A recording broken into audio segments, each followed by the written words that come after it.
Waiting at the church door, Wild West story. Chapter 1. Sunday rides every Sunday morning for as long as I could remember. I'd watch from the window of my small room above Peterson's general store as Sarah Bradley rode into Redemption Creek alone, her chestnut mare moving with the easy grace of a horse and rider who understood each other perfectly. She'd arrive precisely at 9:30, tie her horse outside the church, smooth down her Sunday dress, and walk inside with her head held high and her shoulders straight. My name's Thomas Tom Mercer, and I'd been working as Peterson's assistant clerk for 2 years, ever since I arrived in Redemption Creek with nothing but the clothes on my back and a determination to make something of myself. At 24 years old, I was trying to build a respectable life after a rough childhood that had left me wary of trusting people and even more wary of letting anyone see the scars that childhood had left. Sarah Bradley was the daughter of Sheriff William Bradley, a man whose reputation for fairness and toughness had made him respected throughout the Colorado Territory. She was 21 years old, beautiful in a way that had nothing to do with delicate features or fancy clothes, and completely unapproachable to someone like me. Everyone in Redemption Creek knew that Sarah rode alone to church each Sunday because her father was usually dealing with whatever trouble Saturday night had created, and her mother had died from consumption 3 years earlier.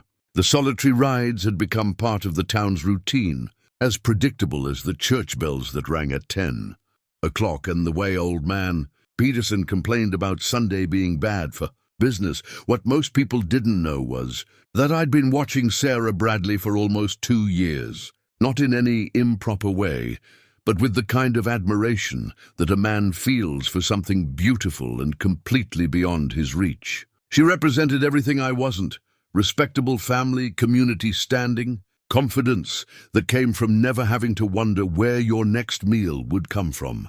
I'd spoken to Sarah exactly 3 times in 2 years, always brief exchanges when she came into Peterson's store for supplies. She was unfailingly polite, thanking me for carrying her packages and offering small talk about the weather or town events. But there was never any real connection, never any suggestion that she saw me as anything more than the clerk who worked at Peterson's.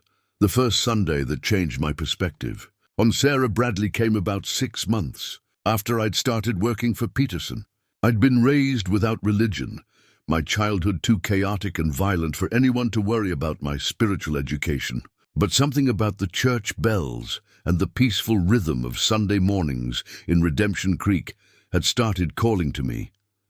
I'd finally worked up the courage to attend services, arriving early and taking a seat in the back row where I wouldn't draw attention. I was acutely aware of my shabby Sunday clothes, which were really just my regular work clothes cleaned as best I could manage, and my complete ignorance of when to stand, sit, or sing during the service. Sarah had arrived at her usual time, walking down the center aisle with the confidence of someone who had been attending this church her entire life. She'd started to take her usual seat near the front, but then she'd paused, turned around, and made direct eye contact with me for a moment that seemed to stretch impossibly long. Our eyes held, and I saw something in her expression that I couldn't quite interpret. Surprise, recognition, interest. Then she'd smiled slightly, nodded once, and continued to her seat. That small acknowledgement had meant more to me than it probably should have. Sarah Bradley had seen me, had recognized my presence in a place where I felt desperately out of place, and had offered a gesture that seemed to say, "You belong here too." I'd become a regular at Sunday services after that, always taking the same back row seat and always watching as Sarah rode in alone and took her place near the front. Sometimes she'd turn and nod to me before the service began, a small ritual that I came to treasure far more than was probably healthy.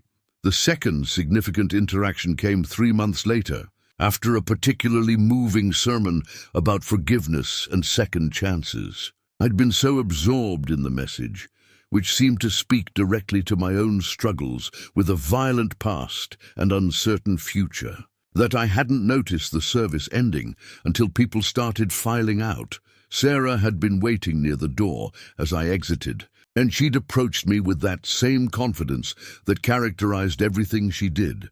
"Mr. Mercer," she'd said, her voice carrying the educated accent that came from having a father who valued learning.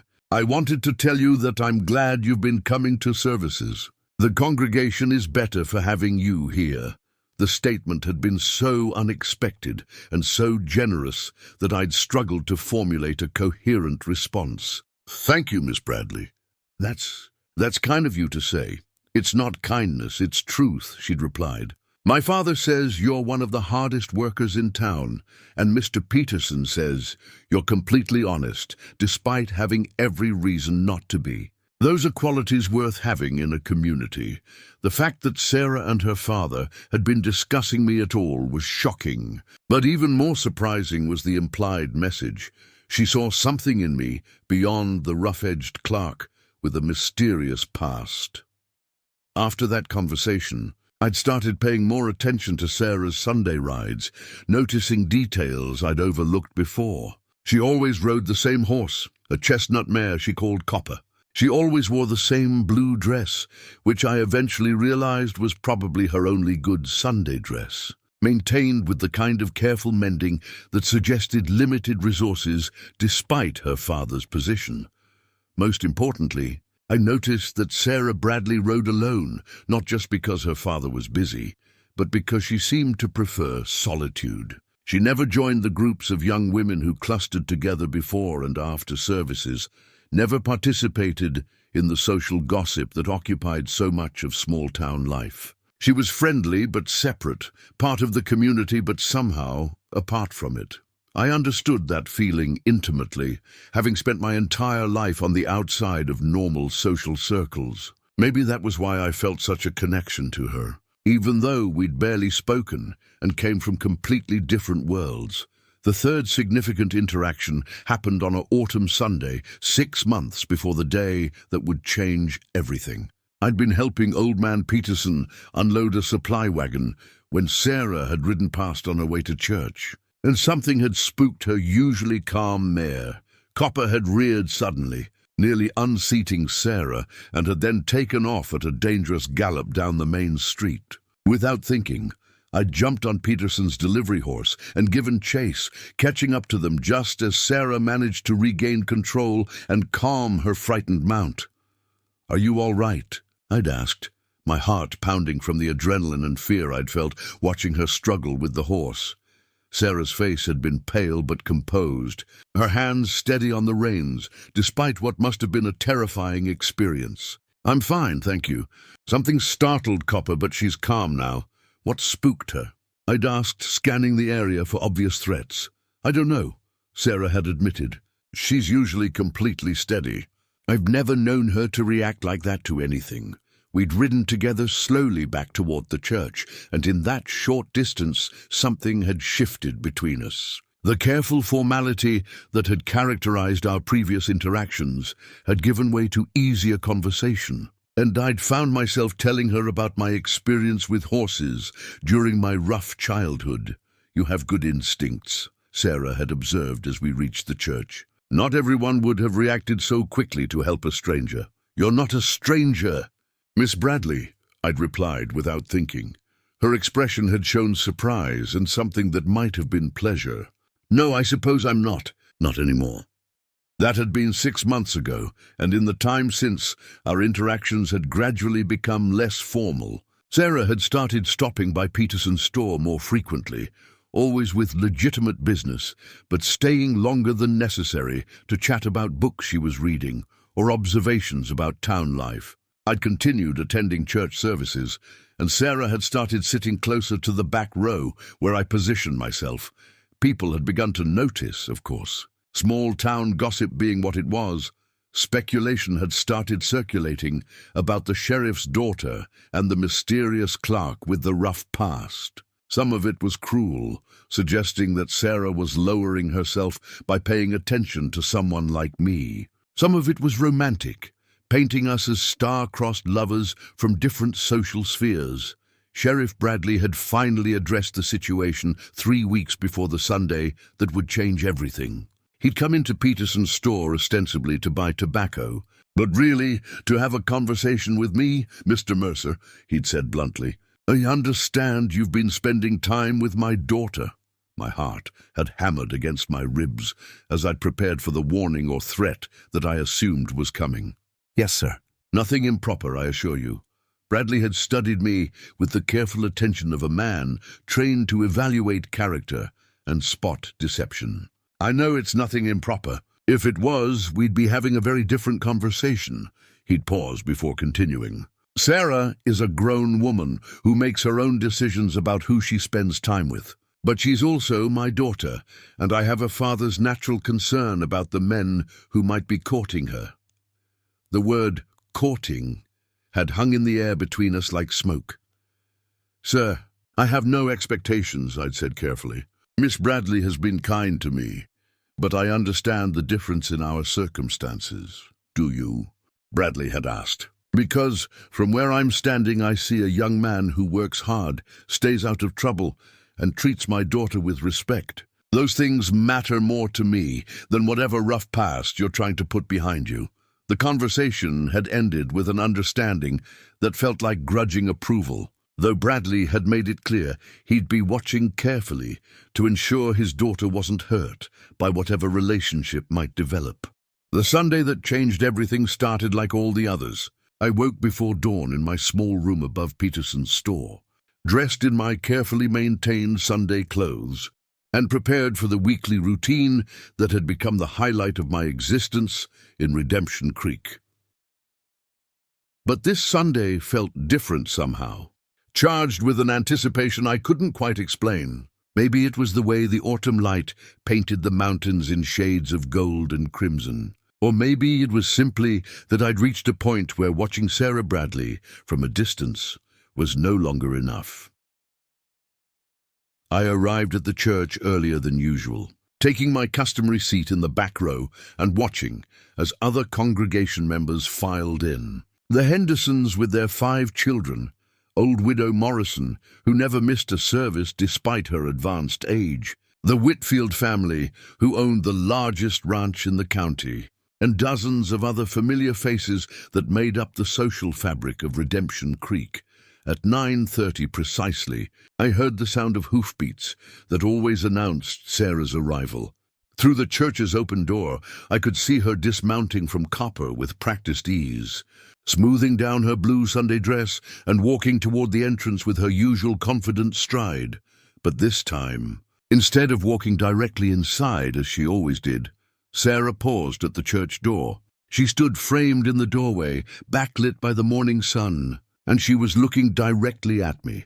Our eyes met across the length of the church, and in that moment, something unspoken but profound passed between us. This was an invitation, a declaration, a public statement that our relationship had evolved beyond casual acquaintance into something that required acknowledgement.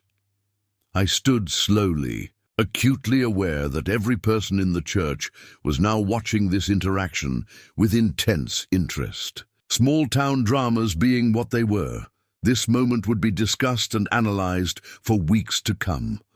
Sarah remained motionless in the doorway, waiting with a patience that was also a challenge. She was giving me a choice. I could stay in my back row seat and pretend this moment wasn't happening, or I could walk forward and publicly acknowledge whatever was developing between us. My legs felt unsteady as I made my way down the center aisle, conscious of the whispers and stares that followed my progress. When I reached the doorway where Sarah waited, she smiled with genuine warmth that made my heart race. "Good morning, Mr. Mercer," she said formally, though her eyes held warmth that her words didn't convey. "Good morning, Miss Bradley," I replied, matching her formal tone while wondering what came next. "I was wondering," Sarah continued, her voice carrying clearly in the sudden silence of the watching congregation, "if you would do me the honor of sitting with me during services today." Tom must decide whether to accept Sarah's public invitation. Will he risk the judgment of the whole town? Subscribe to our channel and hit that notification bell to see what happens next. The invitation hung in the air between us like a challenge and a promise, and I was acutely aware that my response would define not just this moment, but Potentially the entire course of my future in Redemption Creek, sitting with Sarah Bradley during church services was more than just accepting a seat. It was a public declaration that we were courting, that whatever had been developing between us for months was now something the community would have to recognize and accept. "Miss Bradley," I said, keeping my voice steady despite the nervousness churning in my stomach, "I would be honored to sit with you." The smile that lit up Sarah's face made every whisper and judgmental stare worth enduring. She placed her hand lightly on my arm, a gesture that was both proper and unmistakably meaningful, and together we walked down the center aisle toward her usual seat near the front. I could feel dozens of eyes boring into my back as we walked, could hear the renewed whispers that followed our progress. Some of those whispers were undoubtedly disapproving, questioning whether the sheriff's daughter should be publicly associating with a clerk whose past was shrouded in mystery and rumor. But other whispers held notes of approval or romantic interest, people who saw in our pairing something hopeful about frontier democracy and the possibility of building new identities far from the circumstances of birth. As we took our seats, I noticed Sheriff Bradley sitting in his usual spot across the aisle, his weathered face showing an expression I couldn't quite read. It wasn't disapproval exactly, but it carried a father's natural concern about his daughter's choices and the young man she'd chosen to publicly align herself with. The service that followed was simultaneously the longest and shortest of my life. I was hyper-aware of Sarah sitting beside me, of her shoulder occasionally brushing against mine when we stood to sing hymns, of the way her voice blended with mine in tentative harmony that felt symbolic of something larger than music. Pastor Williams's sermon that morning was about courage and the importance of living according to your principles despite social pressure. I wondered if he'd chosen the topic specifically because of what he'd witnessed at the church door, or if it was simply divine coincidence that the message seemed so perfectly timed. True courage, Pastor Williams intoned from his pulpit, isn't about grand gestures or heroic battles. It's about the small daily decision to live with integrity, even when that makes life more difficult. It's about choosing kindness over cruelty, hope over cynicism, and love over fear of judgment. I felt Sarah's hand slip into mine as the pastor spoke, a gesture hidden from most of the congregation by the way we were positioned, but unmistakable in its meaning. Her palm was warm against mine, her fingers strong and sure, and in that moment, I felt something I hadn't experienced in years, the possibility of building a real future with someone who saw past my rough edges to whatever potential lay beneath. When the service ended, several congregation members made a point of greeting us as we exited the church. Some were genuinely friendly, welcoming me into the community in a way they hadn't before.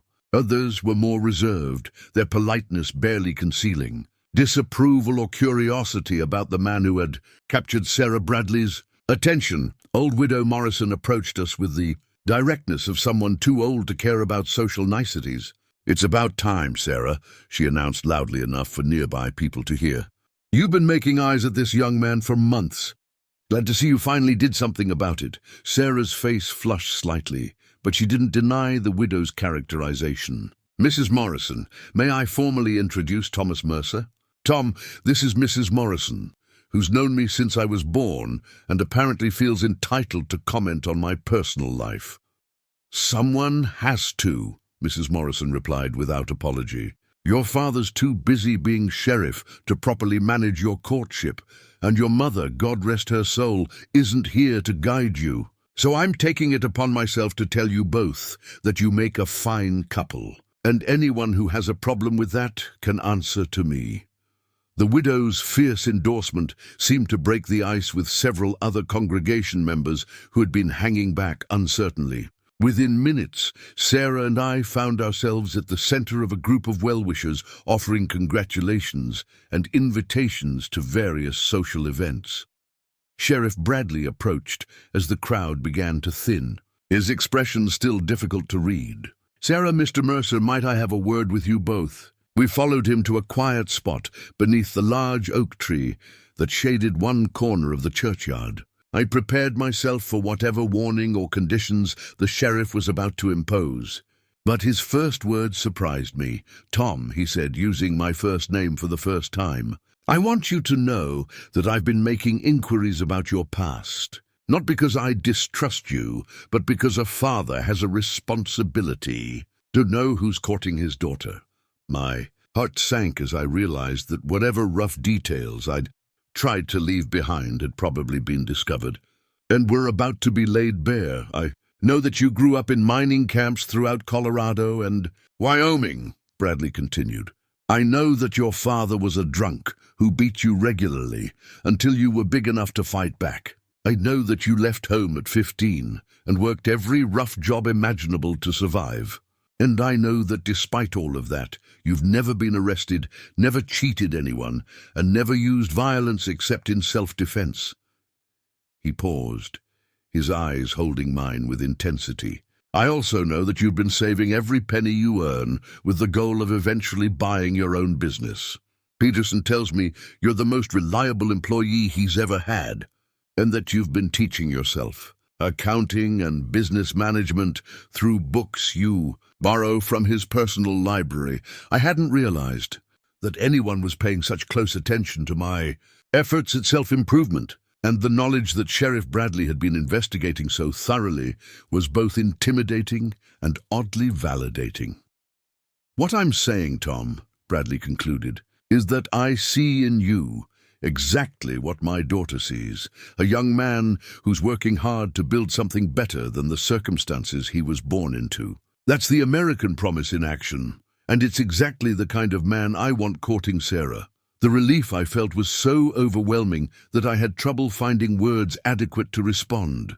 "Thank you, sir. I promise you I'll never give you reason to regret those words." "See that you don't," Bradley replied with a slight smile. "Because if you hurt my daughter, your rough childhood will seem like a pleasant memory compared to what I'll do to you." The threat was delivered with enough humor to soften it, but I had no doubt the sheriff was completely serious. Still, the fact that he was making jokes suggested an acceptance that went far beyond grudging tolerance. Sarah had been watching this exchange with an expression of fond exasperation. "Father, are you quite finished threatening my suitor?" "For now," Bradley replied.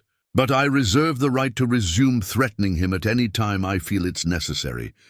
As her father walked away to tend to his official duties, Sarah turned to me with eyes that sparkled with happiness and something deeper. "So, Tom Mercer, now that we've made a public declaration and survived my father's interrogation, what comes next?"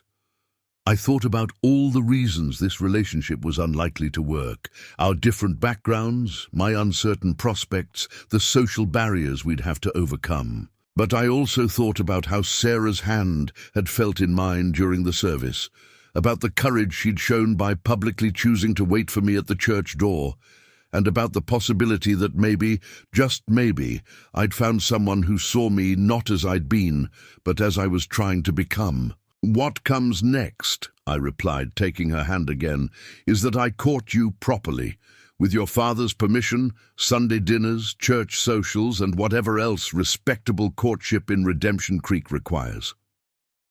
"And then?" Sarah asked, her voice soft with hope. "And then, if you'll have me, I'll spend the rest of my life proving that you didn't make a mistake by waiting for me at that church door."